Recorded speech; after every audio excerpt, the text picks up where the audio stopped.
Vous présidez l'association pour la prévention des phénomènes de harcèlement entre élèves. Il se trouve que 2 études ont été publiées au sujet des violences à l'école. L'une sur les actes de violence recensés dans le second degré et l'autre sur le climat scolaire et les actes de violence déclarés. Au collège, 10% des élèves affirment être victimes de harcèlement par d'autres élèves. C'est l'un des résultats de cette enquête qui a été menée auprès de 300 000 établissements. Première réaction là-dessus, Jean-Pierre Bellon, la violence ordinaire existe à l'école, au collège en particulier? Oui, c'est une violence faite de petites choses, de répétitions, une série de moqueries, de brimades, des choses qui, si on n'y prend pas garde, peuvent très bien passer inaperçues. Ce qui est à remarquer dans l'enquête qui vient de sortir, c'est que la violence n'est pas, pour l'essentiel, une violence faite de coups, de blessures, de brutalité, même si cela existe de façon marginale, aussi, bien sûr. Mais là, on parle plus de violence verbale et donc presque psychologique, finalement.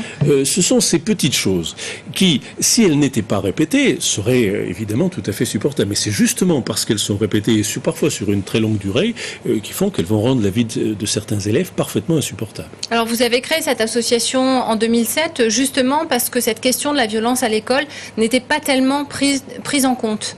Alors, ce qu'on remarquait, c'était que ces petites violences, ce que les Anglais appellent le school bullying, c'est-à-dire ce harcèlement, on a traduit en France par harcèlement, ces choses-là étaient pour l'essentiel méconnues en France. C'est pour cela qu'on a créé cette association, pour essayer de rassembler, de fédérer tous les professionnels qui avaient envie de s'intéresser à cette question.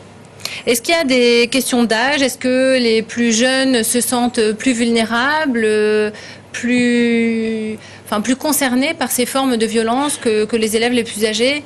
Oui, le harcèlement est un phénomène des plus nombreux contre les moins nombreux, des plus faibles contre des plus forts contre les plus faibles, et aussi bien sûr des plus âgés contre les plus jeunes. C'est vrai que dans l'enquête qu'on avait réalisée nous-mêmes il y a 2 ans, on avait observé effectivement que le harcèlement était plus important en 6e, puis diminué après progressivement en 3e. Bien sûr, ce sont les plus jeunes. Et puis aussi, je crois qu'il y a une chose qu'on retrouve toujours, et le rapport de Barbieux met l'accent aussi là-dessus, ce sont ces élèves qui sont isolés.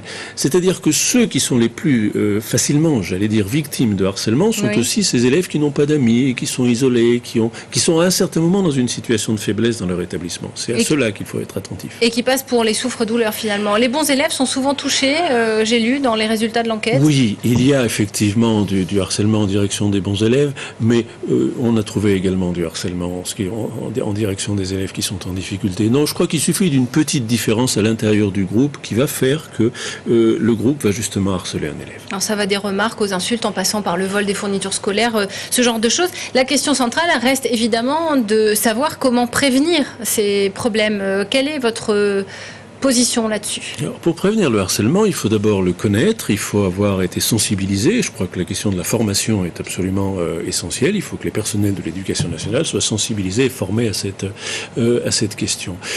C'est l'attention, c'est cette vigilance attentive de chaque instant qui peut permettre la prévention.